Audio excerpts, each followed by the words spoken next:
గిరిజన సంస్కృతిలో మేడారం సమ్మక్క సారలమ్మ జాతర యొక్క ప్రాముఖ్యత ఏంటో తెలియజేస్తారా? గిరిజనులు, గిరి అంటే హిమవద్గిరి అంటే భగవంతునికి సంబంధించినటువంటి జనులు, భక్తులు.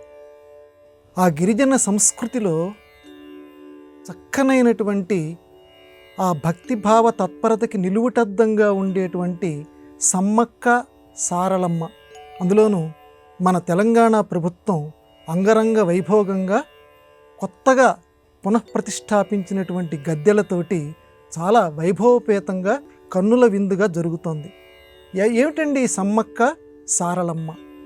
సమ్మక్క సారలమ్మ, అలాగే జంపన్న, ఇలాంటి పేర్లు లోకంలో ప్రధానంగా మనం తెలుసుకోవాలి. శిష్ట సంస్కృతిలో కంచి కామాక్షి, మధుర మీనాక్షి, ఇలాగా అమ్మని ఏ పేర్లతోటి మనం పిలుచుకుంటున్నామో అమ్మ యొక్క అంశలు కలిగినటువంటి వారు, వీరాంశలు కలిగినటువంటి వారు సారలమ్మ, సమ్మక్క. ఏమిటండి వీళ్ళ గొప్పతనం అని అంటే, పూర్వకాలంలో కాకతీయులు ఈ మేడారం భూమి మీదకి దండయాత్ర చేసినప్పుడు ఆ రాజుల్ని ఎదిరించారట. ఈ సమ్మక్క, ఈ సారలమ్మ, అలాగే ఈయన జంపన్న, వీళ్ళందరూ కూడా ఎదిరించారు. ఈ సమ్మక్క కూతురే సారలమ్మ. ఈ వీళ్ళిద్దరినీ కూడా ఈరోజు గద్దె మీదకి తీసుకొని వస్తారు. సాధారణంగా మిగతా రోజుల దేవాలయాల్లో మనకి విగ్రహాలు కనపడతాయి. సమ్మక్క సారలమ్మ దగ్గర మాత్రం మనకి విగ్రహాలంటూ ఏమీ కనపడవు. ఒక సమ్మక్క విగ్రహం కనపడదు, సారలమ్మ విగ్రహం కనపడదు. విగ్రహం కనపడదు, మరి ఏం కనపడుతుందంటే దేనికి పూజ చేస్తారు అని అంటే అక్కడ గద్దెలు అని పెడతారు. గద్దె అని అంటే మామూలుగా మన తెలుగు పదాల్లో సింహాసనము, కూర్చునేటువంటి చోటు అంటారు. ఇంచుమించుగా అలాగే ఉంటుంది, కానీ మన శ్రీచక్రంలాగా ఉంటుందన్నమాట అండి. అది కొంచెం ఆ రకంగా ఆ గద్దె మీద, అంటే వనంలో నుంచి గద్దెని తీసుకొని వస్తారు. మొట్టమొదట కూతురు తీసుకొని వస్తారు, తర్వాత సమ్మక్కని తీసుకొని వస్తారు. తీసుకొని వచ్చి ఇక్కడ ఆ గద్దె, అంటే వనంలో వాళ్ళు ఉన్నారు అని చెప్పి, అంటే ఒక గొప్పవాడైనటువంటి ఒక అధికారికి ఏ రకంగా స్వాగతం చెప్తారో, అధికారుల్ని మించినటువంటి దైవస్వరూపములు కనుక అడవిలోనే కలిసిపోయి ఉన్నటువంటి ఆ తల్లులకి వాళ్ళందరినీ గౌరవంగా ఈరోజు ఈ గద్దెల మీదకి తీసుకొని వస్తారు. వీళ్ళు ఏ రూపంలో మరి తీసుకురావాలండి అని అంటే కుంకుమ భరిణ రూపము అని అన్నారు. ఎంత విచిత్రమో చూడండి. మన శిష్ట సంస్కృతికి గిరిజన సంస్కృతికి ఎంత దగ్గరగా కలిసిపోతుందో. ఒక కుంకుమ భరిణ రూపంలో ఆ అమ్మల్ని తీసుకొని వస్తారు. కుంకుమ భరిణ ఏంటండి? శిష్ట సంస్కృతిలోకి వచ్చేసరికి కుంకుమ భరిణ అనేటువంటిది చాలా పవిత్రతకి, చాలా శుభానికి లోకంలో ప్రతీక.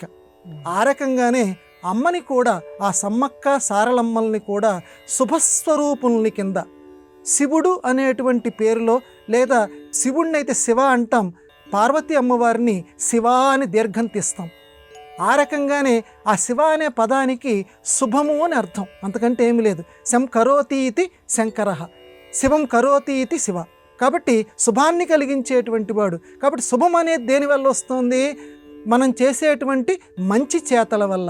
ఇక్కడ సమ్మక్క సారలమ్మల్ని వాళ్ళ మంచి చేతల వల్ల ఆత్మాభిమానం, ఇక్కడ రెండు రకాల దైవశక్తి, మానవుల్లో ఉండవలసినటువంటి ఆత్మవిశ్వాసం, ఈ రెండు కలగలుపు తెలంగాణ సంస్కృతి.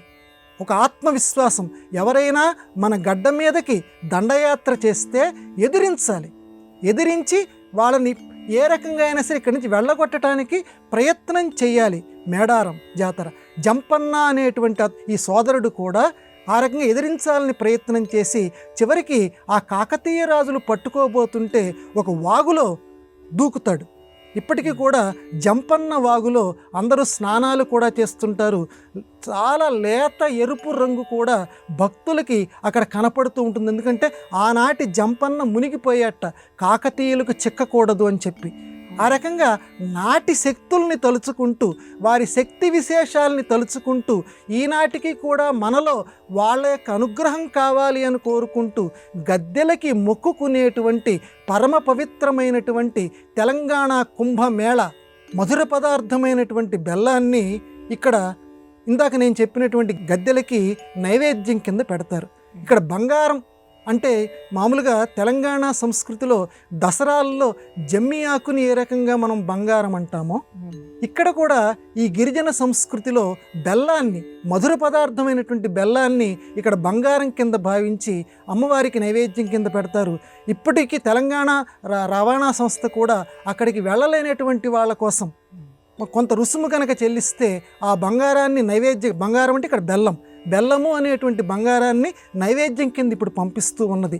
ఈ రకంగా తెలంగాణ సంస్కృతిలో ఒక విశిష్టమైనటువంటి ఆచారం బెల్లం పెట్టడంలో ప్రధాన ఉద్దేశం ఏంటంటే తీపి కదమ్మ బెల్లం అంటే మన జీవితాల్లో కూడా తీపి కలగాలి అని చెప్పి ఇలా ప్రతి దాంట్లోనూ చక్కటి ఆంతర్యం దాగి ఉంది ఈ సమ్మక్క సారలమ్మ సంస్కృతిలో.